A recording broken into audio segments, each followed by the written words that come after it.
नमस्कार, स्वागत आहे तुमचं। पुण्यामध्ये सध्या हेल्मेटवरून जोरदार रणकंदन सुरू आहे। आज तर पुणेरी पगड्या घालून सविनय कायदेभंग हेल्मेट कृती समितीने केलाय, पण त्याला तितकंच जोरदार उत्तर रस्त्यावरही पाहायला मिळते पुणेकरांच्या डोक्यातल्या हेल्मेटवरून। गेल्या वर्षी अशाच पद्धतीने हेल्मेट सक्ती झाल्यानंतर परिसर या संस्थेने एक सर्वे केलेला होता, ज्याच्यामध्ये हेल्मेट सक्ती नसताना किती पुणेकर हेल्मेट घालतात तर 58% पुणेकर, साधारणपणे 50%च्या वरती पुणेकर जे दुचाकी वापरतात ते हेल्मेट घालतात असा निष्कर्ष काढलेला होता। असं असताना सुद्धा शहराच्या मध्यवर्ती भागांमध्ये पेठांमध्ये राहणारे पुणेकर जे आहेत त्यांचा मात्र या हेल्मेट सक्तीला ठाम कडाडून विरोध आहे। त्यासाठी सकाळी अशी टिळक पगडी, कुणी फुले पगडी, कुणी डोक्यावरती कढई घालून पुण्याच्या रस्त्यांवरती फिरतंय। सध्या सगळ्यात जास्त चर्चा जी आहे ती वाजिद यांची, ॲडव्होकेट वाजिद यांची आहे। ते असं कढई जी आहे घरातली ती डोक्यावरती घालून फिरतात आणि त्यांनी पोलिसांना आव्हान दिले की तुम्ही माझ्यावरती कारवाई करून दाखवा किंवा त्याला उत्तर कोर्टामध्ये द्या। त्यांना विचारूया आपण, तुमची नेमकी भूमिका काय आहे? तुम्हाला असं वाटत नाही का रस्त्यावरती दुचाकीवर चालणारा मनुष्य हा सुरक्षित घरी गेला पाहिजे? बरोबर आहे, जो दुचाकीस्वार आहे तो सुरक्षित घरी जायला पाहिजे, परंतु जे मेट्रोचं काम सुरू झालं आहे ते अडथळे पार करायचे, आम्ही शहरामधले खड्डे आहेत ते पार करायचे आणि ते पार करत असताना अचानक ट्रॅफिकवाले येणार आणि म्हणणार की बाबा खटला भरा, जर हेल्मेट नसेल तर ते मशीनने पैसे द्या, माणसाकडे जर ATM नसेल पेटीएम नसेल ते मशीनने पैसे कुठून देणार। आणि एक गरीब व्यक्ती जो की रोज सामान्य कामाला जातो, 8-10 हजार रुपये पुणे शहरात प्रायव्हेटने खाजगीने काम करतो, ती व्यक्ती ISI मार्कवाला मागडं हेल्मेट कुठून आणणार? त्यामुळे माझं हे म्हणणं आहे की शासनाने स्वतः अगोदर प्रत्येक भारतीय नागरिकाला एक हेल्मेट गिफ्ट करावं आणि त्यानंतर हेल्मेट सक्ती राबवावी। आणि हेल्मेट गिफ्ट करावं राज्य सरकारनं आणि त्याच्यानंतर सक्ती राबवावी असं त्यांचं म्हणणं आहे। संतोष शिंदे, सगळ्या पक्षांचे कार्यकर्ते जे आहेत ते सकाळपासून सविनय कायदेभंगामध्ये होते। आवाहन ती तुर्तास थांबवा। पोलिसांनी अतिशय शहाणपणाची भूमिका घेतली आहे की थेट कुठलंही वक्तव्य करायचं नाही, भूमिका स्पष्ट करायची नाही। आता जे पुणेकर हेल्मेट जे घालणार नाहीत त्यांच्यावरती कारवाई करू।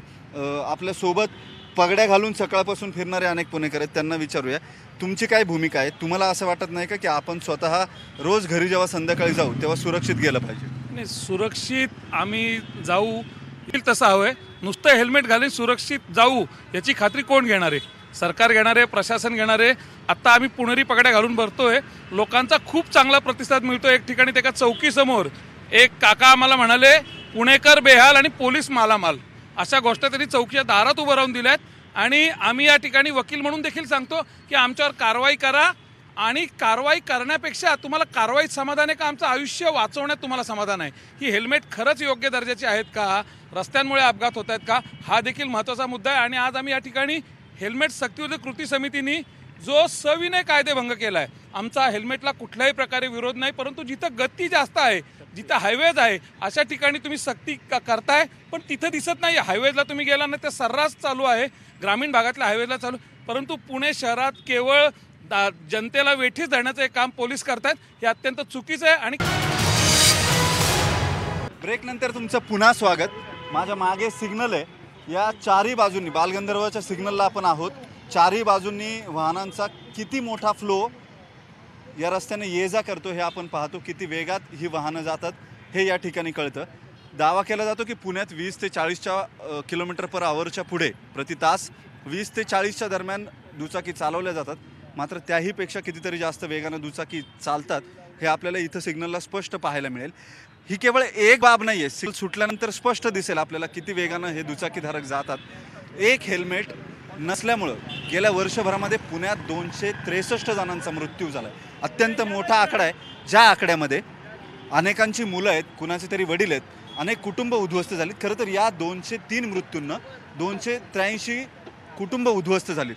आपल्यासोबत मुलगीसुद्धा आहे, तिला विचारूया तुझी नेमकी काय भूमिका आहे? पुणे पोलिसांनी हेल्मेटची सक्ती केली आहे, एकीकडे हेल्मेट विरोधी कृती समिती आहे, सर्वसामान्य पुणेकर म्हणून तुला काय वाटतं, हेल्मेट घालायला हवं की नको? माझं मत असं आहे की हेल्मेट याची जागृती करायला निश्चित हवी, कारण हेल्मेटचे फायदे खूप आहेत। पण जर बघायला गेलं तर तोटेही आहेत. काही लोक चक्कर येऊन पडलेली आहेत, काही लोकांना साईडला पडून हेल्मेटमुळे चोक बसलेले आहे, असे अनेक गोष्टी आहेत. त्यामुळे जागृती ठीक आहे, पण सक्ती जिथे हा शब्द वापरला जातो ना तिथे कुठेतरी पैसे उकळले जातात असं मला वाटतं. साईडला पोलीस थांबतात, ते पैसे उकळतात किंवा सडनली विदिन म्हणजे एका रात्रीत अचानक हेल्मेटचे दर वाढतात. त्यापेक्षा मला असं वाटतं की गाडीची स्पीड लिमिटच ओरिजिनलमध्ये जर कमी केलं तर कदाचित स्पीडवर कंट्रोल करू शकतो आपण, किंवा रस्त्यातले खड्डे किंवा डिवायडर्स जे तुटलेले आहेत ज्याच्यामुळे आदळून कदाचित किंवा जे दिसत नसतील पण आहेत असं जर होत असेल तर त्याच्यावर आपण पोलिसांनी त्याच्यावर आळा घालू शकतो. आणि हेल्मेटची जागृती करणं योग्य आहे, पण सक्ती करणं मला पटत नाही. हेल्मेटची जागृती गरजेची आहे, सक्ती नको असं त्यांचं म्हणणं आहे. तुमचा मुद्दा जीएसटी हा हेल्मेटच्या दरम्यान कुठून आलाय नेमका ते जरा समजून सांगा. पुणेकरांना साधारणपणे 48 लाख हेल्मेट लागतील.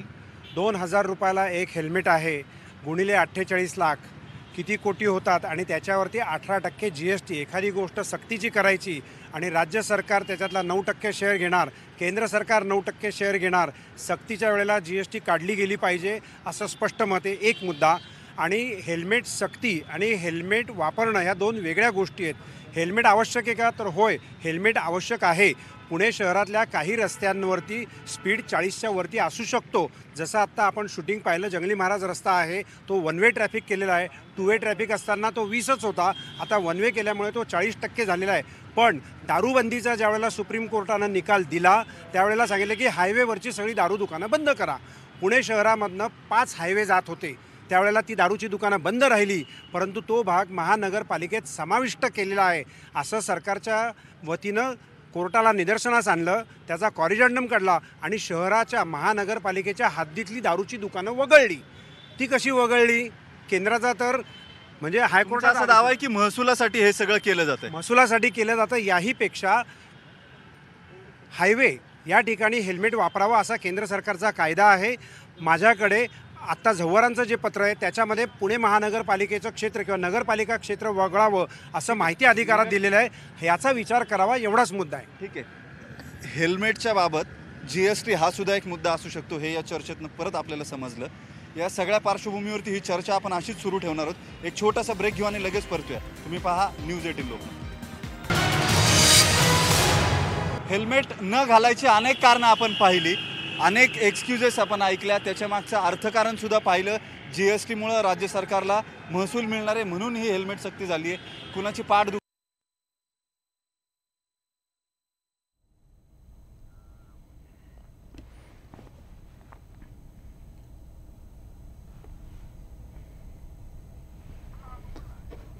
आपण पुण्यातून ही थेट हेल्मेट परिषद पाहतो आहोत. अडचणी आहेत पुणेकरांच्या काही, तर काही पुणेकरांची सहमती आहे हेल्मेट सक्तीला, तर काही जणांचा ठाम विरोध आहे. त्यामुळे ते कुठल्याही परिस्थितीत हेल्मेट घालायला तयार नाहीत. कालपासून हेल्मेटच्या सक्तीनं अंमलबजावणीला सुरुवात झालेली आहे आणि आता अतिशय तीव्र प्रतिक्रिया येत आहेत पुणेकरांच्या.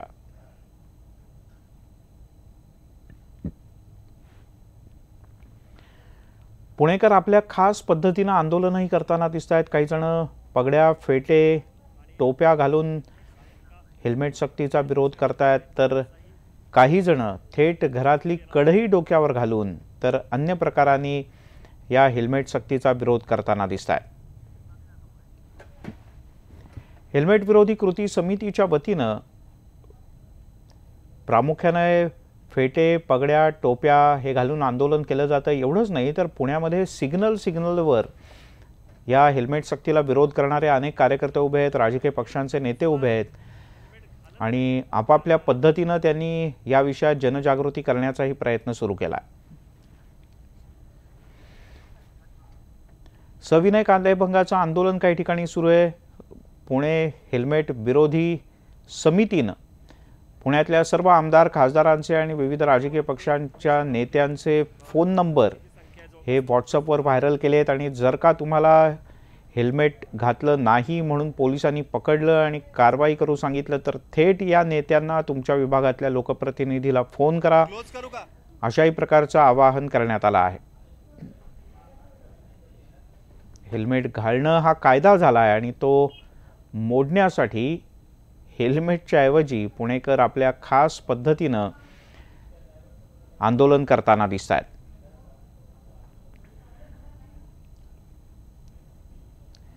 काल तर एका संतप्त पुणेकरानं पुणेकर ज्यांची हेल्मेट सक्तीला विरोध आहे ज्यांचा, त्यांनी सविनय कायदेभंग करायला सुरुवात केलेली आहे.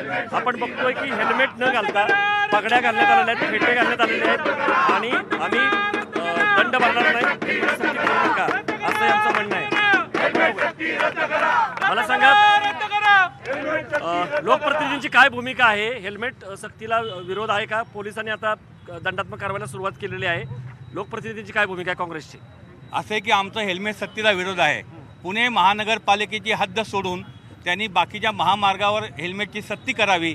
पुणे शहराची जर भौगोलिक रचना जर आपण पाहिली तर त्या ठिकाणी 10 किंवा 15 किलोमीटर वेगापेक्षा जास्त टू व्हीलर किंवा कुठलेही वाहन आपण चालू शकत नाही आणि अशा परिस्थितीमध्ये